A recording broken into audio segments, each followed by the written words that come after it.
I got the horse right here, the name is Paul Revere, and here's a guy that says if the weather's clear, can do, this guy says the horse can. Hello racing fans, and welcome back to another edition of Handicappers Corner, brought to you by the Derby Bar and Grill. I'm Mike Heads, I'm with Drew Forrester. We're going to go through the Sunday October 18th races at Hastings. Little trouble filling out a bit of a virus on the backstretch. As you noticed from all the scratches we had last weekend, we have kind of been ravaged by a virus, so it did cost us the Saturday card. Yeah, so they ran one day instead of, they ended up running one day, the Sunday, 10 race card. No racing on Saturday, of course, simulcasting, but the Sunday card starts at 1:50 again, and 10 races on tap. And before we get into that card, yes, we had a great day. We're going to go back to a very successful Thanksgiving holiday card. We did have four stakes on the card. First one we're going to look at here is the third race on the card, the Fantasy for 2-year-old fillies. Keep an eye, obviously, the horses to watch in here, the ones that we've been watching all year long. Number 3, Snuggles, and number 5, Seawood O'Clair. A cut above the rest in the 2-year-old filly category around here. That is Seawood O'Clair going to the lead. Snuggles laying just off of her. And it stayed this way for most of the race. They went the opening quarter in 23-1, which pretty solid. I feel did cost. Oh no, she was Seawood O'Clair in the way end. too She's headstrong. out off the rail here. But yeah, there you see 23-1. By herself, Snuggles keeping closer order of her today with Rico Walcott. Rating far kinder. Aboard. Yeah. She's rating far kinder than the 5 horses. But, the second quarter is going to be in 40. He does slow it down. Yeah. They go in 47-4, basically. It's 47-79. So we'll say 47-4.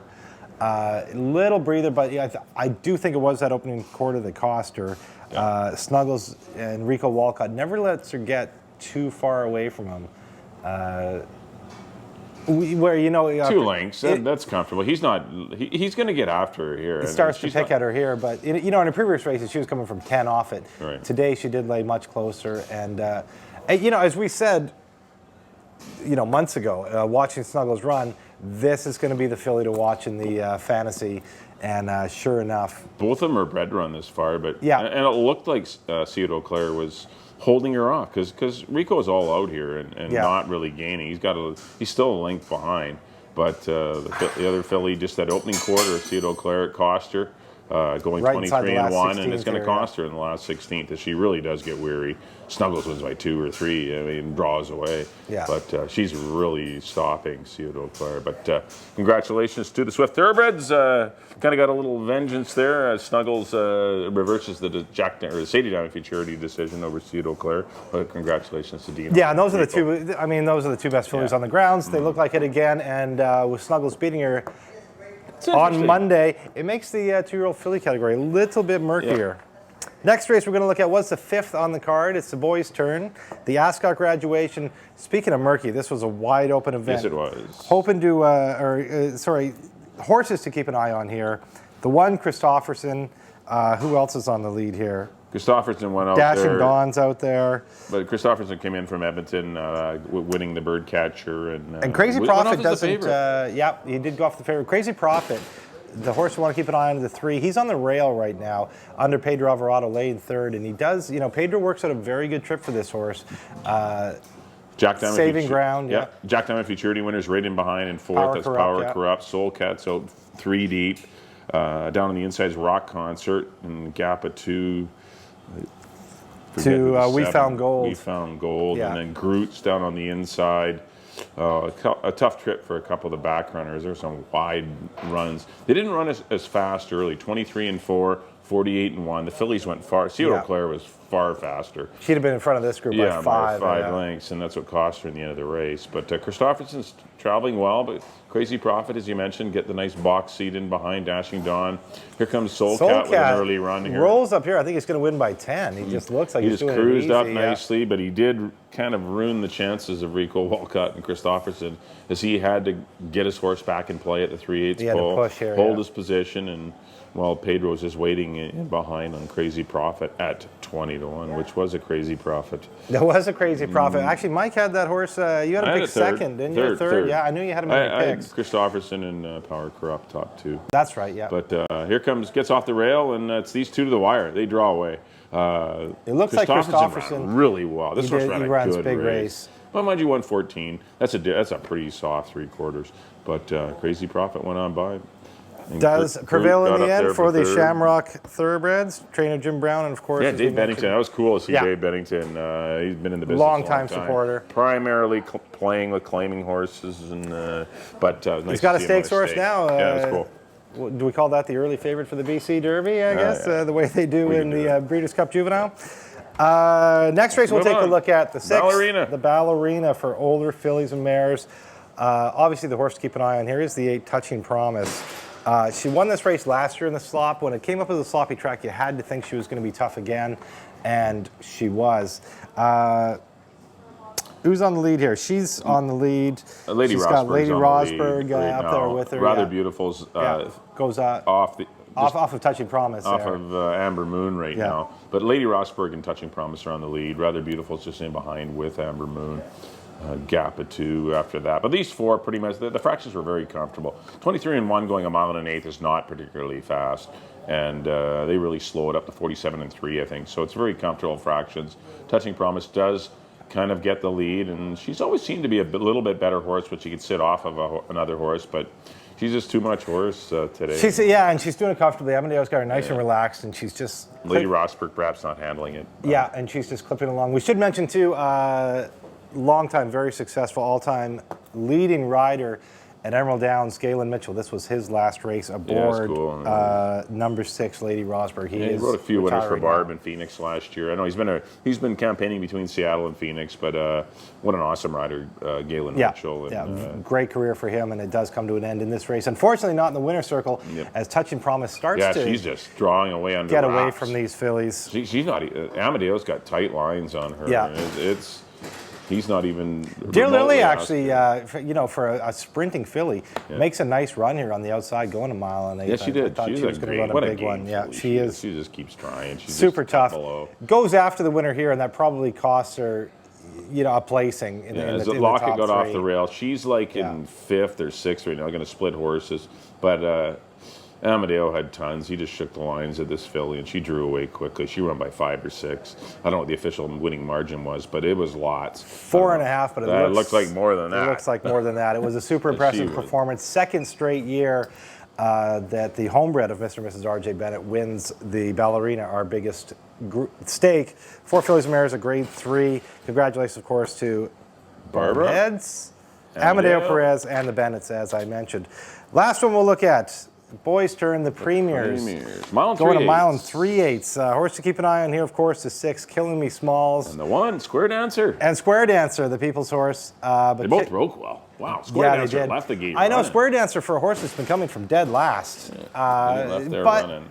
He's got a very sharp rider on his back, Richard Hamill, who knows that there's not going to be a lot of pace in here. He can see it coming, so he gets his horse. Gold took a big hold, in a good spot early. So there wasn't any pace the opening 1/8 of a mile. So Richard just let his horse run a little bit and didn't use much, but got up into contention to at least give himself a shot to maybe run down Killing Me Smalls. Killing Me Smalls, first quarter, they go through in 24-1. That's 24-1, yeah. Which is pretty comfortable. And he's strangling him. He's a big, solid horse. He's a cool He's horse. coming off a win in the Spirit to Spare in Alberta, which is a mile and 3/8. He likes the mud. Square Dancer goes up and tries to push him a little bit here to quicken up those early fractions, not make it too easy on him. The 3-year-old, Don't Hold Me Back, running a good one in 3rd here. And then it's, I think, a gap back to Senor Rojo on the rail, Brass and Gold. Part of the problem with the pace there in this race is don't mess with Kitten. Your pace horse got absolutely left and he's last 4 wide right now. You can see him with them crazy legs. But Killing Me Smalls, what do we do? 47-2. Good, and 112 they went. Those are honest fractions. And, he's just doing it easy though. He's putting up the 24s, nice and easy. And Square Dancer's lapped right on, well, length and a bit off. Senor Rojo's in the box seat. Brass and Gold's just in 4th. Don't Hold Me Back's in 5th, and Shooting Jackets out wide. He didn't get the best of trips. He's coming out wide in the black silks, 4 deep actually on the outside of. Birmingham makes a move here, moving Senior Rojo up to try and tackle Kill Me Smalls, but Kill Me Smalls, too much horse. Yeah, Ruben Lara just shakes the lines at him and he starts to draw away. 38 for the mile. That's a good mile. 38. Nice he mile. Just sprints home though. He sprinted home at 37 and 3 or 4 the last 3/8, which was really fast. This horse just drew away. I mean, this is an impressive, gelding that ran huge. But he draws away by 4 or 5 here. Square Dancer and Brass and Gold battle for the place, and that pretty much the race is over right now. It's Killing Me Smalls. It's all Killing Me Smalls. He kills them big. For Ed Welsh, the Delton Stable, trainer Ernie Keller, Ruben Lara. Win it by half a dozen lengths. Square Dancer game for second, and Brass and Gold as usual. Workman like third. But congratulations. Killing Me Smalls wins the 215. BC Premiers. Let's get on to the... we should mention, too, the Pick 6 was a mandatory payout on Monday. There's about 35 winners. About there, or 30-odd winners of 10,700. Yeah. See this guy's Pick 6. Congratulations to all the people that managed to get that one. I know a few of the names. Of course, a good friend of the show here, one of our regulars, Derby Bar Girl, Lauren McDougall, the $20 ticket. Impressive. Good for him. On to the first. On to the Sunday card. On to the first. Field of 5 to kick things off. 2-year-olds here, 12-5 claimers going 6 furlongs. We have 2 fillies and 3 colts and geldings, and I ended up on the 3-horse Bridge Baron. Tough trip last time, out 3 wide, battling hard on the pace against Lord Vancouver, and I'm a better cause. I think he'll get a little bit better. I think he'll get the lead in here. Yeah. So I'm going to go to Bridge Baron to defeat Stroker Joe, who ran against Crazy Prophet, the winner of the Ascot graduation. And I thought that was a decent race. He did get very tired late, but still, he's in for 12th. That's a big class drop. Yeah. And the one risky with Whiskey, I don't know. 2-year-olds changing jurisdictions are generally, it's pretty tough on them. But we'll see how he does. He's been running in similar races in Seattle and not faring well. I mean, I think our 2-year-olds, well, that's hard to tell. I shouldn't say I don't know who's better, the 2-year-olds at Seattle or the 2-year-olds here. But I went 3-5-1. I went with risky with Whiskey, actually. A third last time, got a 34 buyer. I mean, you're looking at horses that have been getting beat by double digits, all of them in here. So I know they've been running tougher races, but I still, they've been getting beat. They get higher buyers in Emerald. I know they do get higher buyers. Hastings gets terrible. But he's a Majestic Warrior. Herbie D, I don't think he ever got anything higher than a 90. Until he went to Seattle. Yeah, and then he got 102 or something. That's what shows you that they give a little more respect. Well, generally that track. It it also plays a lot quicker. That track is quicker, so the times are quicker. Hence, buyers are higher. But he's a Majestic Warrior out of a Rockport Harbor. He's got a great number for the mud. Obviously, we had a very muddy weekend last weekend. This time of year, we can't count on a fast track. If it comes up muddy, look for Risky with Whiskey. He does attract leading rider Richard Hamill, of course. Kay Cooper, daughter of Jim Penny. They run out of the Jim Penny stable down there. Always hit at a high percentage. So Risky with Whiskey for me over a year or two. I put Stroker Joe in the second spot. Jim Brown, of course, winning the Ascot with Crazy Prophet. This horse drops out of that race. And Bridge Baron I put in the third spot. I had the same horse as you, just different order. 1, 5, and 3 for me.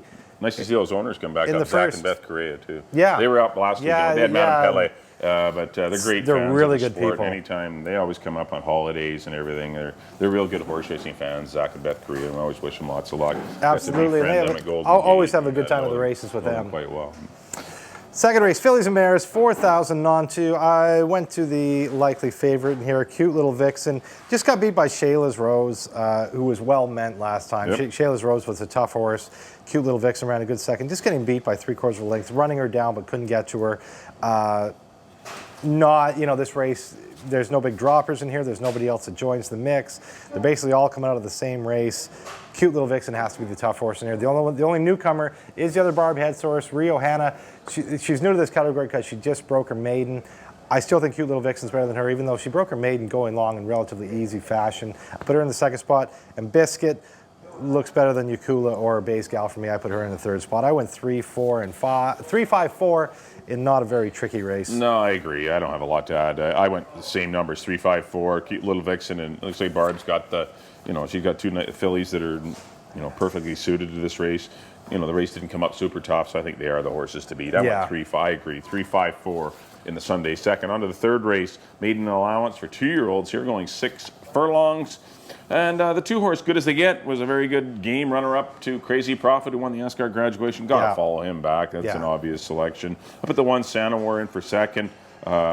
He was a little green early, kind of gave a little crow hop at the gate. He gave them one of them little, just a hesitation when just the enough gates to cost open. him, yeah. Cost him 2 or 3 lengths, little green down the lane, lugging in, but it was his first start. Look for him to improve. And I put the 5-horse Sunscape, who finished just ahead of him, barely. But I just think Santa War can turn the tables on Sunscape just because of experience. That was Sunscape's 3rd race. That was Santa War's first. Yeah, he should move forward. That's the only reason. They're close. Yeah. But the 2, Good As They Get, has the speed.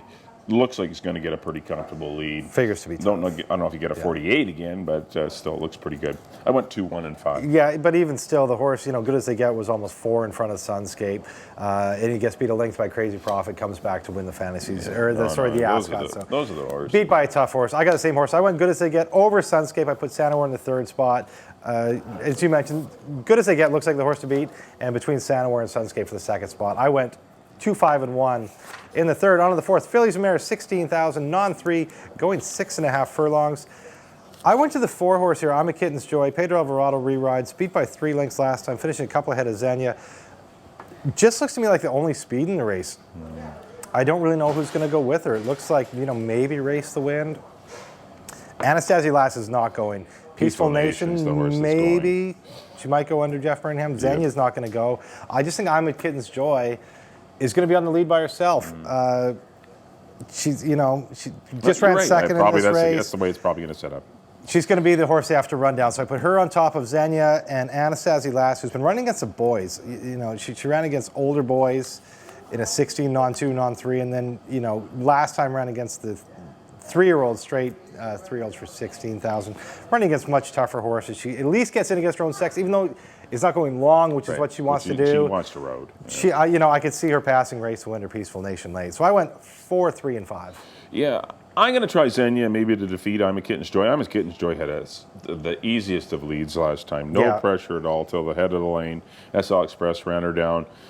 Xenia only got beat 2 lengths, and it couldn't have been a worse pace scenario for Xenia. Yeah. I'm just hoping that Peaceful Nation will put minimal pressure, and that might be enough. Nudge her a little bit. Just because this horse can go 21, and the horse has shown it can go 22 and change sprinting down in Seattle. The horse last time, obviously might have got out sprinted a bit early, but they went 21 and went pretty fast, 44. So. I just think Peaceful Nation, will put pressure on I'm a Kitten's Joy, and that'll be enough maybe for Xenia to win it. So I went 3, 4. I put Race the Win for that. It was between Race the Win and Anastasia Last for 3rd, but I put Race the Win. But I like 3 and 9 if you play the pick 4, so I can give you 3 and 4. Yeah, exactly. I'd play those 2. On to the 5th race, $4,000 older geldings going 6 1/2 furlongs. This is for non-winners of the year or non-4 lifetime.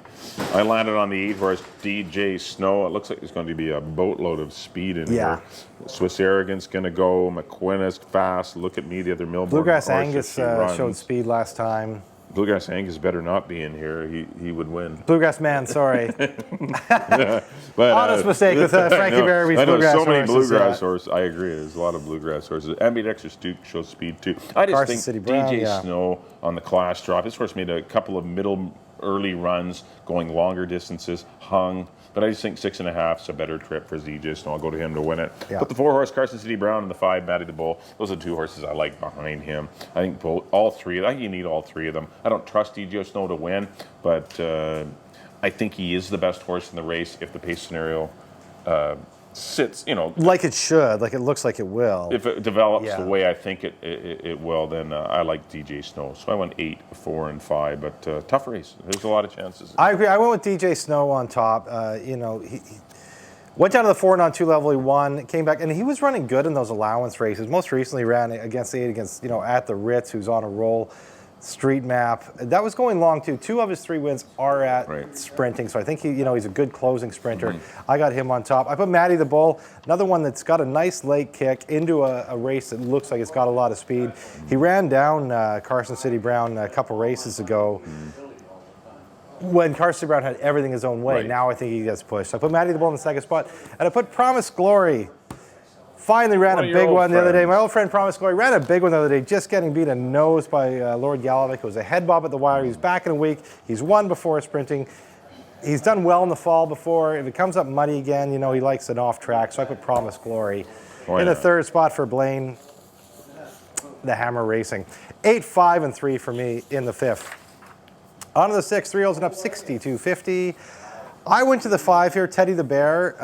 I really like the move to Hamill, well, the move to Lopez when he won. Then he had Hamill last time, and he just had no shot of running down Proxy Man. The other speed in the race, Cowboy Commander scratched. That was last Sunday. That was actually last week.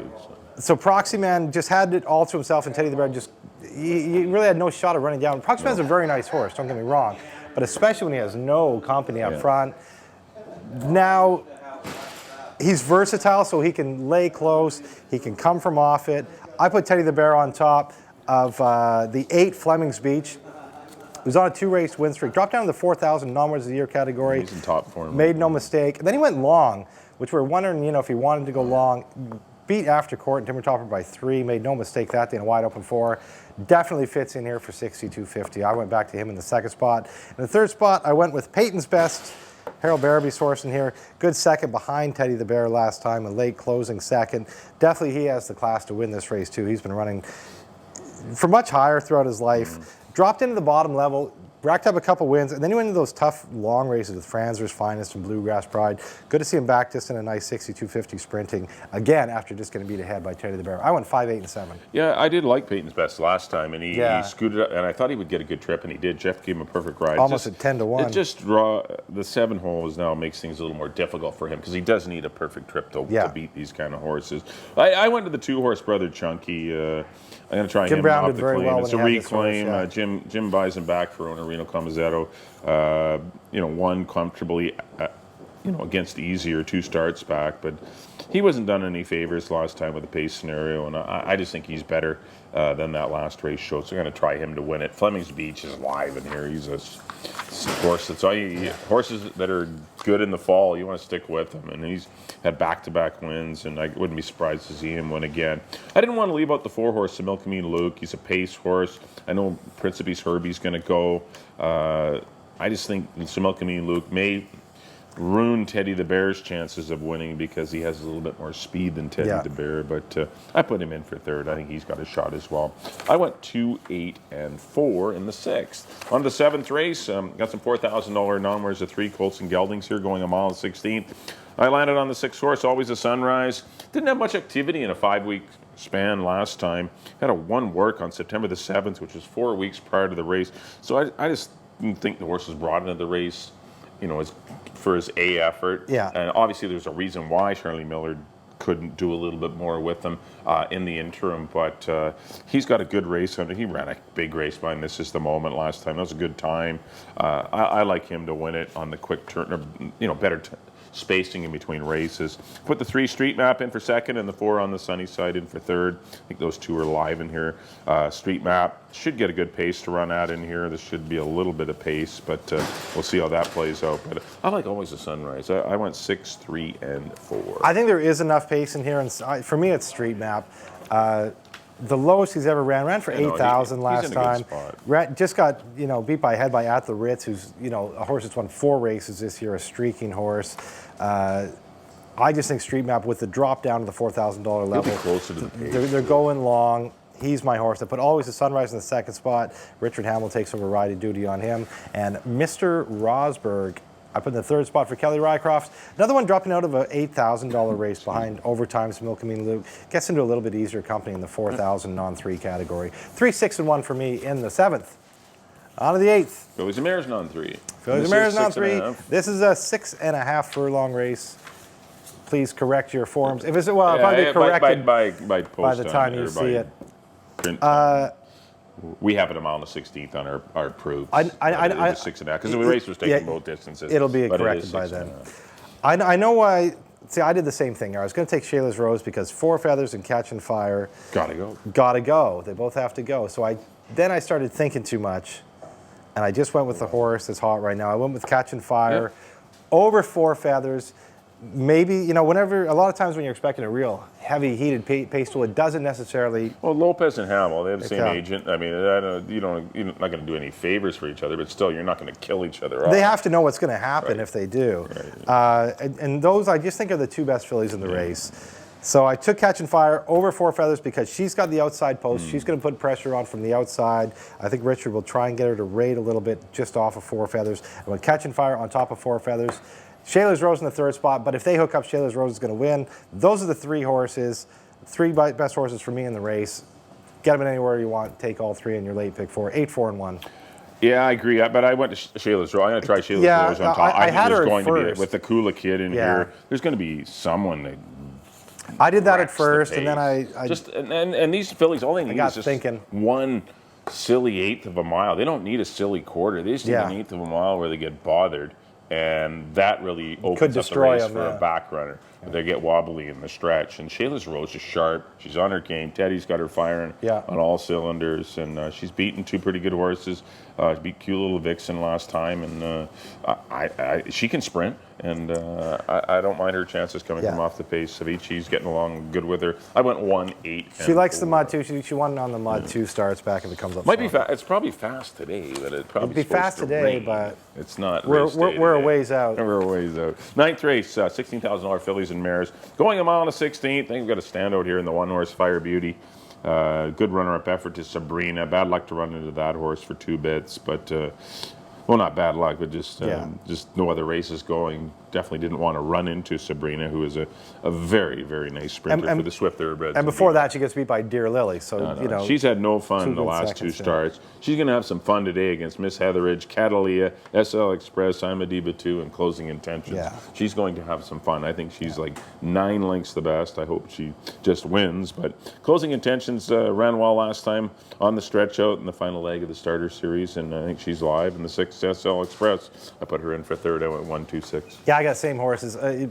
I mean, it's Fire Beauty. Fire Beauty's miles the best for me. And then Closing Intentions or SL Express. I put SL Express in the 2nd spot, Closing Intentions in the 3rd spot. You have the other way around, but Fire Beauty, single Fire Beauty for me in the 9th. I went 1, 6, and 2. On to the 10th. Maiden 4,000 for 3-year-olds. 10 races. We going never on 10 wins. The last time we had 10 races. What's up post time on this? I'm going to be late for dinner. It'll be about 6 o'clock. Yeah, it's going to be around late. 6. I don't know, we'll see. We will probably have the lights on by the end of it. No, we'll be okay. You don't think so? We might have the lights sneak it on. in. I know they won't be half an hour in between posts for these last 2. You They'll have be 24 or 25 minutes. You've got I'll be rattling them off.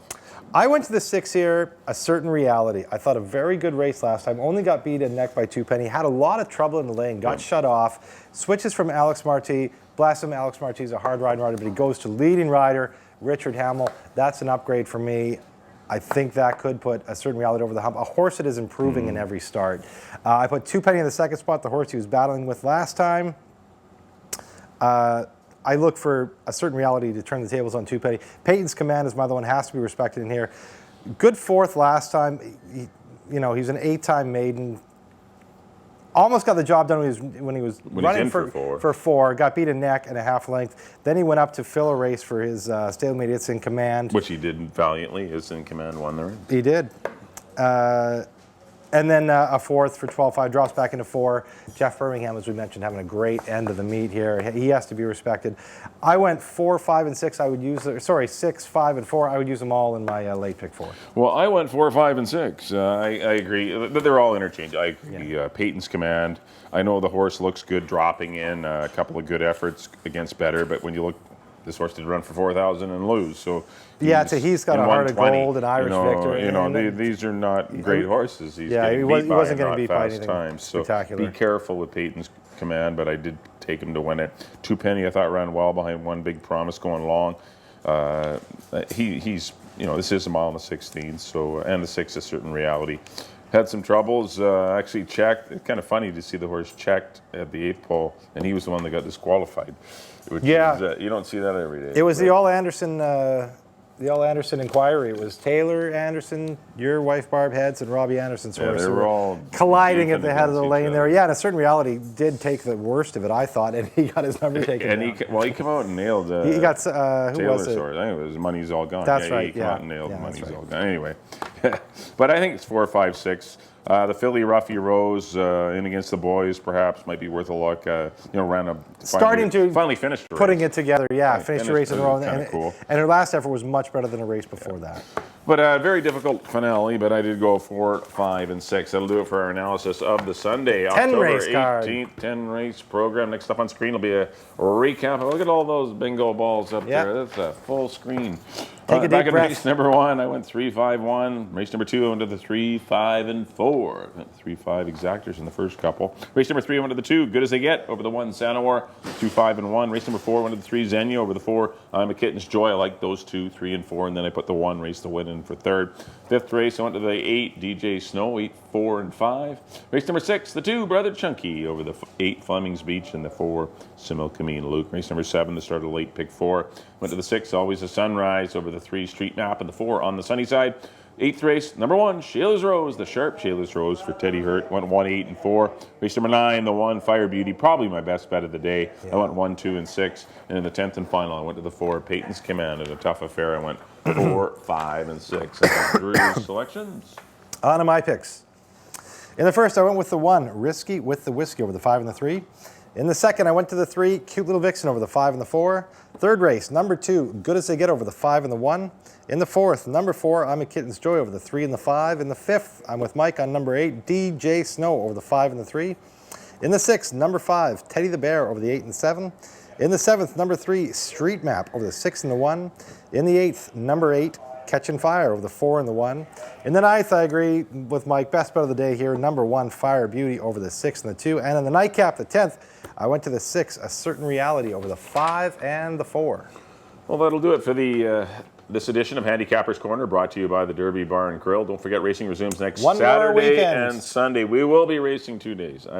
Well, maybe I shouldn't guarantee it. We should be over the virus by then, yeah, and generally your last trouble. weekend, it's your last chance. Everybody wants to run. Everyone's going to run back. Everyone's running this weekend is going to run next week in any race. And any horses still on the grounds will be entered somewhere. Fill 'em up. Fillies will be running against the boys. 3-year-olds will be in against the 9-year-olds. It's going to be chaos. It's going to be, it's going to be enjoyment.